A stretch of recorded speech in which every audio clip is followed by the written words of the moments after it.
నీ జేబులో 10 రూపాయల నోటుందే. ఆ నోటు మీద సంఖ్య కంటే ఎక్కువ వజ్రాలు ఒక్క వీధిలో బుట్టల్లో అమ్మేవారు. నువ్విప్పుడు ఆలోచిస్తున్నావు, ఇది ఎలా పాసిబుల్? అది కల కాదు, నిజంగా ఉన్న నగరం. ఆ నగరం పేరు హంపి. ఒక్కసారి ఊహించుకో, నువ్వు ఆ నగరంలో నడుస్తున్నావు. రెండు వైపులా మార్కెట్లు, వజ్రాలు, రూబీలు, ముత్యాలు బుట్టల్లో వేసి బహిరంగంగా అమ్ముతున్నారు. అక్కడ ఎవరూ దొంగతనం గురించి భయపడరు, ఎందుకంటే ఆ నగరం సంపదతో నిండిపోయింది.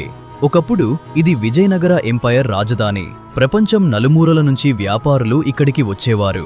పర్షియా, అరేబియా, యూరోప్, చైనా వాళ్ళు ఇక్కడికి ఖాళీ చేతులతో రారు.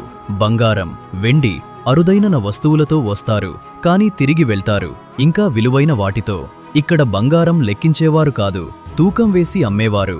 పోర్చుగీస్ ట్రావెలర్ డొమింగో పేస్ 1520లో ఈ నగరాన్ని చూసి రాశాడు, నేను చూసిన నగరాల్లో ఇది అద్భుతమైంది.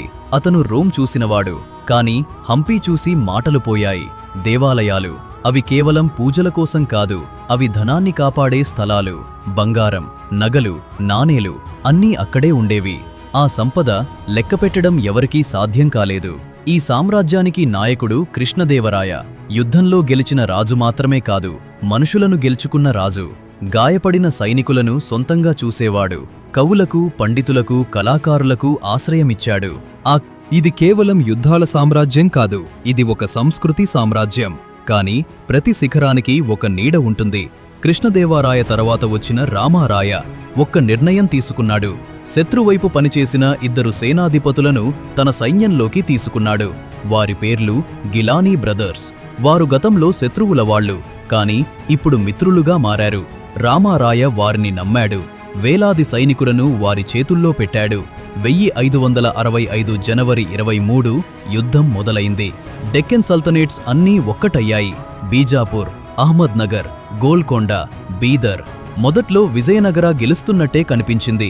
లక్షల సైనికులతో శత్రువులను వెనక్కి నెట్టారు. గెలుపు దగ్గర్లో ఉంది. అప్పుడు ఒక అనూహ్యమైన విషయం జరిగింది. దాడి వచ్చింది. ముందు నుంచి కాదు, వెనక నుంచి. తన సొంత సైనికులే వెనక నుంచి దాడి చేశారు. గిలానీ బ్రదర్స్ యుద్ధ మధ్యలో శత్రువుకి మారిపోయారు. ఒక్క క్షణంలో యుద్ధం తారుమారైంది. రామారాయ ఏనుగు మీద నుంచి పడిపోయాడు.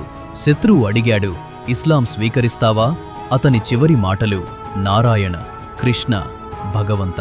వెంటనే అతని తలను నరికారు. ఆ వార్త విన్న వెంటనే సైన్యం చెల్లాచెదురైపోయింది. 2 రోజుల తర్వాత శత్రు సైన్యం హంపీలోకి ప్రవేశించింది. తరువాత జరిగినది చరిత్రలో అరుదు. 6 నెలల పాటు ఆ నగరాన్ని దోచుకున్నారు. దేవాలయాలు ధ్వంసమయ్యాయి. వజ్రాల వీధులు బూడిదైపోయాయి. ఒకప్పుడు ప్రపంచాన్ని ఆశ్చర్యపరిచిన నగరం కొన్ని నెలల్లోనే శిథిలమైంది. కాని ఒక విషయం మాత్రం ఇప్పటికీ రహస్యంగానే ఉంది. యుద్ధానికి ముందు హంపి ప్రజలు తమ సంపదను దాచేశారు. దేవాలయాల కింద, భూమి లోపల, నదుల దగ్గర. శత్రువులు నెలలపాటు వెతికారు, కాని అన్నీ దొరకలేదు.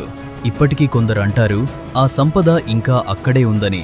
కొంతమంది దాన్ని వెతుకుతున్నారు కూడా.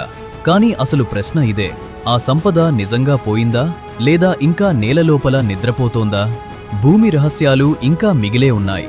ఇలాంటి ఎవ్వరూ చెప్పని టాపిక్స్ కోసం సబ్స్క్రైబ్ చేసుకో. మరొక కథతో మళ్ళీ వస్తా.